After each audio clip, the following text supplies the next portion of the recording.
வணக்கம் ஜோதி நண்பர்களே. இன்னைக்கு நம்ம பார்க்க போறது ரிஷப லக்னம். எங்க லக்னத்துல வந்து சந்திரன் 20 டிகிரி, குரு வந்து 23 டிகிரி, செவ்வாய் வந்து 10 டிகிரில இருக்காரு. இங்க ராகு 11 டிகிரி, சனி வந்து 24 டிகிரி, இங்க புதன் 23, சூரியன் வந்து 0 டிகிரில இருக்காரு, சுக்கிரன் வந்து இங்க 4 டிகிரில இருக்காரு, கேது வந்து 11 டிகிரில இருக்காரு. ஓகே, லக்னத்துல வந்து 3ஆம் அதிபதி சந்திரன். சந்திரன் லக்னத்துல வந்து இங்க உச்சமா வர்றாரு. இங்க வந்து வளர்பிறை சந்திரனா தான் இருக்காரு. இன்னும் ஒரு 2 நாள் கழிச்சு பாத்தீங்கன்னா இதுல பௌர்ணமி அமைப்புல இருக்காரு. இங்க சந்திரன் வந்து லக்னத்துல உச்சமா வருது, ஒரு நல்ல அமைப்பு. தாய் மேல ரொம்ப பற்று இருக்கக்கூடிய நபராக இருப்பார், தாய் உள்ளம் கொண்ட நபராக இருப்பார். இந்த லக்னம் வந்து சுபத்துவமாகுது சந்திரனோட இருப்பால. ஸோ 3ஆம் அதிபதி லக்னத்துல இருக்கிறதுனால முயற்சிகள் வந்து அதிகம் செய்யக்கூடிய நபராக இருப்பாரு. சரி, ஓகே. ஒருத்தர் வந்து சொந்த தொழில் செய்யணும் அப்படின்னா வந்து சூரியன் நல்லா இருக்கும். சூரியன் வந்து இங்க வந்து குருவோட பார்வையில் இருக்காரு, 23 டிகிரி தான் இருக்காரு. ஆனா இங்க இந்த கார்னர்ல வந்து பாக்குறாரு அங்க. அதனால இந்த பாவகம் வந்து சுபத்துவமாகுது. இங்க சூரியன் வந்து நல்ல நிலை தான். 8ஆம் வீடு மறைந்தாலும் வந்து இங்க வந்து தனுசு வீட்டுல இயல்பாக எந்த கிரகங்கள் இருந்தாலுமே அங்க வந்து ஒரு நல்ல அமைப்பை தான் கொடுக்கும். அப்ப இங்க சூரியன் வந்து 4ஆம் அதிபதியாகி உங்களுக்கு வந்து 8ல இங்க வந்து இருக்காரு. சரி, ஒரு சொந்த தொழில் செய்யணும் அப்படின்னா முதல் லக்னாதிபதி வலுத்திருக்கணும். லக்னம் வந்து இங்க சுபத்துவம், தனி புதனோட பார்வையால, இங்க புதனோட பார்வையினால ஜாதகர் வந்து நல்லா வந்து புத்திசாலியான நபர். அப்ப சந்திர கேந்திரத்துல புதன் இருக்கிறது ஒரு நல்ல அமைப்பு. இங்க சந்திரன் வந்து பாத்தீங்கன்னா பௌர்ணமியை நெருங்கி கொண்டிருக்க சந்திரனோட பார்வையில புதன் வந்து சுபத்துவமா இருக்குது. சரி, நான் சொந்த தொழில் செய்யணும்னா அப்படின்னா லக்னாதிபதி வந்து வலுத்திருக்கணும். லக்னாதிபதி வந்து பாத்தீங்கன்னா 9ஆம் இடத்துல நட்பு வீட்டுல, அதுவும் உச்சனோட வீட்டுல இருக்கிறாரு. இது ஒரு நல்ல அமைப்பு. அப்போ ஜாதகர் வந்து எதையும் ஃபேஸ் பண்ணக்கூடிய அமைப்பு, எல்லாத்தையும் தாங்கக்கூடிய அமைப்பு, சொந்த தொழில் செய்யக்கூடிய அமைப்பு. சொந்த தொழில் செய்யணும்னா 10ஆம் பாவகம் நல்லா இருக்கும். 10ஆம் அதிபதி சனி வந்து இங்க உச்சமா இருக்குது. என்னதான் சரி ராகுவோட சேர்ந்ததுனால ராகுவோட டிகிரி அமைப்புல 13 டிகிரி விலகிதான் இருக்கிறது.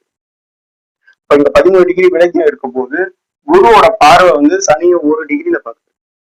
எவ்வளவுக்கு எவ்வளவு கிரகங்கள் நெருங்கி பார்க்குதோ, குரு வந்து எவ்வளவுக்கு எவ்வளவு நெருங்கி பார்க்கிறாரோ அந்த அளவுக்கு வந்து இங்க சனி வந்து சுபத்துவம். சுபத்துவம் இல்லாத போது வந்து சனி வந்து சொந்த தொழில் செய்யறதுக்கு தயக்கம் கட்டுவார். ஆனா இங்க வந்து சுபத்துவம் அடைஞ்சிட்டாரு. இங்க ராகுவும் பாத்தீங்கன்னா 12 டிகிரில குரு பார்க்கிறாரு. ஸோ இங்க 6ஆம் இடத்துல சனியும் வந்து இங்க உச்சமா இருந்து சுபத்துவமா இருக்கிறாரு. இந்த ரிஷப லக்னத்துக்கு சனி வந்து உச்சமாகலாம், மறைந்து உச்சமாகலாம் அவர்கள். அது ஒரு இங்க நல்ல அமைப்பு. 10ஆம் அதிபதி வந்து இங்க உச்சமாகிறதுனால ஜாதகர் வந்து சொந்த தொழில் செய்யக்கூடிய அமைப்பு வந்து இங்க இருக்கு. இவரு என்னெல்லாம் தொழில் செய்யலாம் அப்படின்னா, இங்க குரு வந்து 2 10ஆம் இடங்களோட தொடர்பு கொள்ளும் போது வங்கித்துறையில போகலாம், பினான்ஸு, அதுக்கப்புறம் சீட்டு பிடிக்கிறது, இது போன்ற தொழில்களும் செய்யலாம். அதே போல இவர் வந்து எலக்ட்ரிக்கல், எலக்ட்ரானிக்ஸ், இந்த சோலாரு இதெல்லாம் இருக்கு பார்த்தீங்களா, அதையும் செய்யலாம். அதே போல வந்து பாத்தீங்கன்னா இது சம்பந்தமான படிப்பும் வந்து படிச்சிருக்கலாம். அதாவது அக்கௌண்ட்ஸ், மேக்ஸ், பிசிக்ஸ். ஏன்னா இங்க புதன் வந்து சுபத்துவமா வருது. புதன் வந்து இங்க சுபத்துவமா இருக்கும். அதுக்கப்புறம் பாத்தீங்கன்னா குருவோட பார்வை இங்க வந்து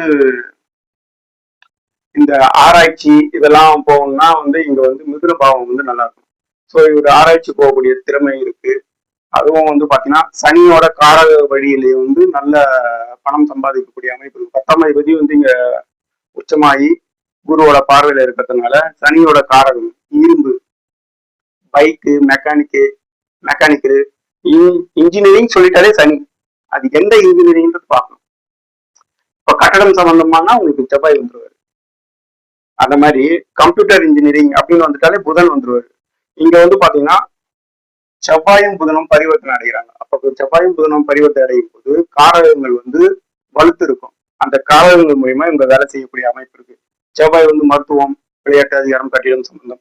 அது போல இங்க வந்து செவ்வாயும் புதன்றதுனால கம்ப்யூட்டர் துறைகள்ல எல்லாமே இந்த சேவை மையம் இதெல்லாம் இருக்கு பார்த்தீங்களா, இதெல்லாமே வந்து இவருக்கு வந்து நல்லா ஒர்க் அவுட் ஆகக்கூடிய தன்மை இருக்கு. ஏன்னா வந்து 10ஆம் அதிபதி உச்சமாக இருந்து குருவோட பார்வையில சுபத்துவமா இருக்கிறதுனால உங்களுக்கு வந்து இவர் வந்து சொந்த தொழில் செய்யக்கூடிய அமைப்பெல்லாம் வந்து இருக்கு. இந்த ஜாதகம் வந்து பிற்காலத்துல வந்து இப்ப நடக்கிறது வந்து ராகு தசை. ராகு தசையில வந்து இவர் சொந்த தொழில் செய்யக்கூடிய அமைப்பு இருக்கு. ராகு வந்து இங்க நீங்க ராகுன்னு போடாதீங்க, சுக்கரன் வைங்க. ஏன்னா இங்க ராகு கேதுக்கள் எந்த வீட்டுல இருக்காங்களோ அந்த வீட்டின் அதிபதி போலவே செயல்படுவாங்க. இப்ப இதை நம்ம ராகு தசன் போடாம சுக்கிர தசன் போட்டுடலாம். ஏன்னா வந்து இங்க சுக்கிரன் வந்து இங்க ராகு தான் வந்து சுக்கிரனை போலவே செயல்படுவார். அதனால இங்க வந்து ராகு தசைன்றதுனால உங்களுக்கு நான் அப்படி சொன்னேன். நல்ல யோகமான தசை தான் வாங்குவோம். கோடிகள் சம்பாதிக்கக்கூடிய அமைப்பு அது எல்லாமே வந்து இந்த ஜாதகருக்கு இருக்கக்கூடிய அமைப்பு தான் வந்து இதில் பார்த்துட்டோம். இன்னொரு நாள் வேற ஜாதகத்தோட உங்களை வந்து நான் பார்க்குறேன். இந்த வீடியோ பிடிச்சிருந்ததுன்னா லைக் பண்ணுங்க, ஷேர் பண்ணுங்க, கமெண்ட் பண்ணுங்க. நன்றி, வணக்கம்.